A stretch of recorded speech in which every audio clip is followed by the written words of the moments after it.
and today we're in the cafeteria picking up coffee grounds for composting in the garden.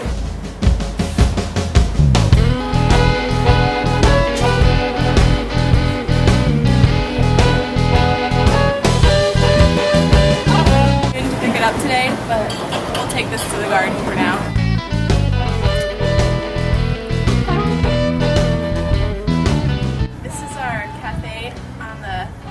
West side of campus, and we also pick up coffee grounds here. Do you guys have compost today? Yeah, and we've got orange peels too. Cool. Yep. Thanks. Ta-da.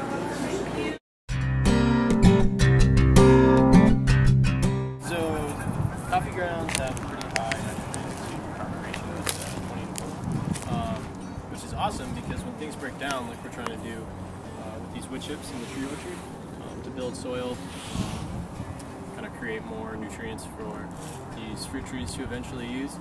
They end up stealing a lot of nitrogen in the breakdown process and releasing it as gas into the atmosphere. So when we add nitrogen to it, it one, replaces the nitrogen that was lost, and two, kind of speeds up, expedites the whole decomposition process. As you saw, we compost the coffee grounds because they're really easy to use as fertilizer or just compost without mixing anything else into it. We also compost our food scraps from the cafeteria and main eating areas, but we have to take that to a different site, another location. We compost a little bit of food scraps from a couple of the dorms, the apartment housing that you saw earlier. Our apartment style housing also composts in these little green tubs. My name is Sarah. I'm a junior environmental ethics and policy major. Last year I lived in the Tyson green themed house, and this was the first year that the house was up and running.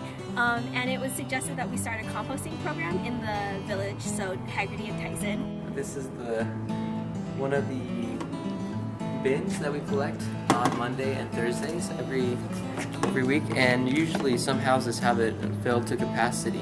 So what we did as a house, we composed a proposal that was submitted to Residence Life, and it was then approved, so we got funding to purchase 40 of the green composting bins that you see in the village. And then twice a week someone from the house would go and collect the compost from all the units and then take the compost to the slug garden. Hi, I'm James. I'm a senior life science major at the University of Portland. I'm here to introduce the Slug Garden. It's a student-led unity garden. We were created in 2006 by a group of students that wanted a community garden on campus. So they solicited funds and basically got this garden built. So the purpose of this garden really is more of a classroom for students on campus. We don't really have a gardening class per se, although the garden does serve as kind of an informational area for students to come and learn about gardening, and serves as a food source even for students over the summer.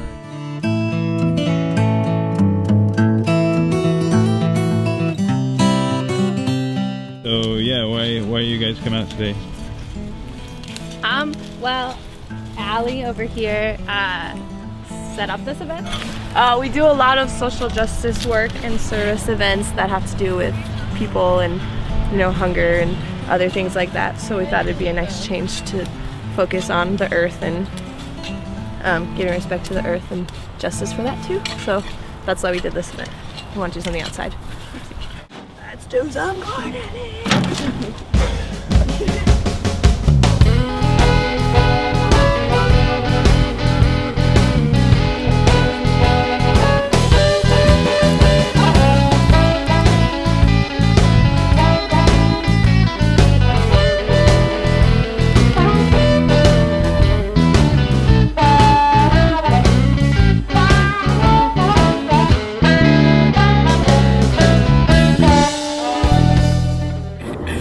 My name is Matt Hoagie, and I'm from the Alternate Entry Master's Program for the School of Nursing. And a couple friends and I started a community-based kind of grassroots program to work on preventative health in the community.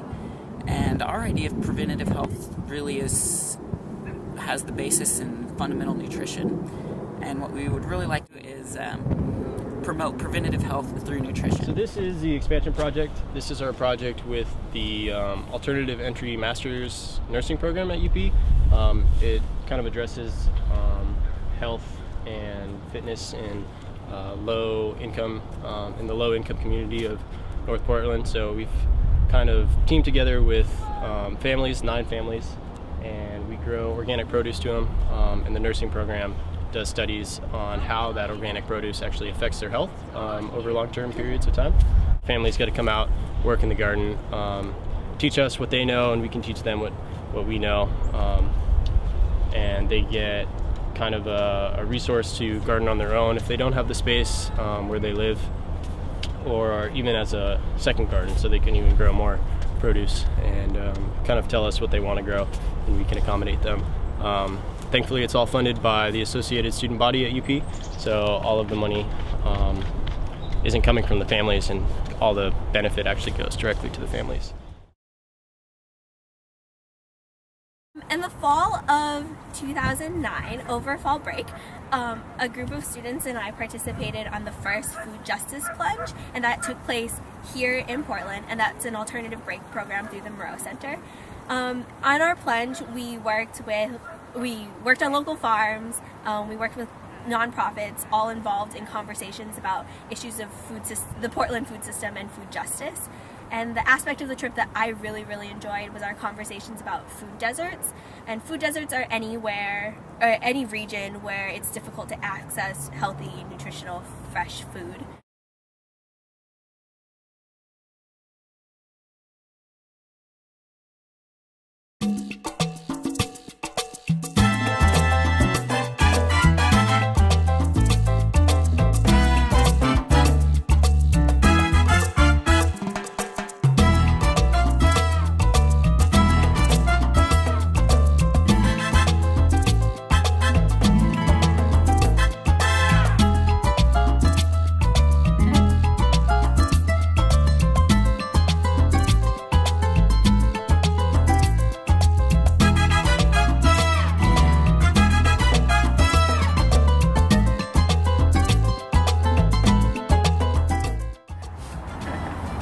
My name's Sarah Latender, and today we went to Zanker Farms as a series of service projects leading up to the Food for Thought conference, and we weeded and herded chickens and went through worms for composting.